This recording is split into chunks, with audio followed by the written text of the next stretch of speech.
Hello दोस्तों, motivate for it channel में आप सबको स्वागत है। चलो आज बुद्धा के माध्यम से स्टोरी को समझते हैं। हमारे आसपास कई ऐसे लोग हो सकते हैं जो हमारी हार का इंतजार कर रहे होते हैं। ऐसे लोग सफलता की ओर बढ़ते हमारे हर कदम को रोक लेना चाहते हैं, लेकिन बावजूद इसके हम खुद भी अपने सबसे बड़े दोस्त और दुश्मन होते हैं। जब हम थोड़ी सी कोशिशों के बाद हम तुरंत हार मान लेते हैं तो पूरी दुनिया मिलकर भी हमें नहीं उठा पाती। जब हम खुद को हारा हुआ मान लेते हैं तो उस वक्त हम खुद के दुश्मन बन जाते हैं। लेकिन जो लोग खुद को गिरने के बाद उठाना जानते हैं और खुद को यकीन दिलाते हैं कि एक कोशिश और करने से काम बन सकता है, वो लोग अपना दोस्त बनकर अपने आप को सफल बनाते हैं। अमेरिकी बेसबॉल खिलाड़ी बेब रुथ कहते हैं, कोई भी उस व्यक्ति को नहीं हरा सकता जो कभी हार नहीं मानता।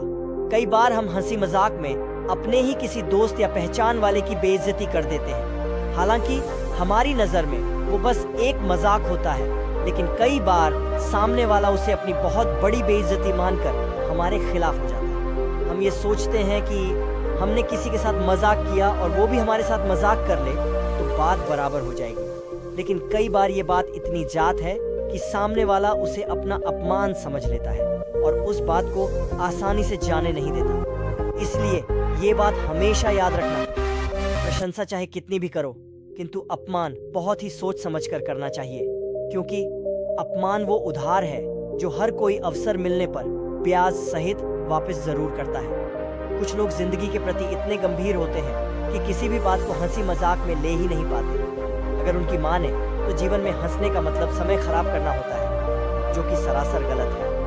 हमारा मुस्कुराना जिंदगी से मिलने वाली खुशियों का प्रतीक है। जो मुस्कुराना नहीं जानता वह जीवन का आनंद उठा ही नहीं सकता। विभिन्न शोध भी इस बात की पुष्टि करते हैं कि हंसना हंसाना न केवल हमें सामाजिक रूप से एक दूसरे के साथ जोड़ता है, बल्कि तनाव को भी दूर रखने में सहायक होता है। इसलिए जब भी दिल करे खुद को हंसाने की कोशिश करें या फिर कॉमेडी वीडियो देखें। हंसने से टेंशन कम होता है और फालतू की चीजों से हमारा ध्यान भी हटता है।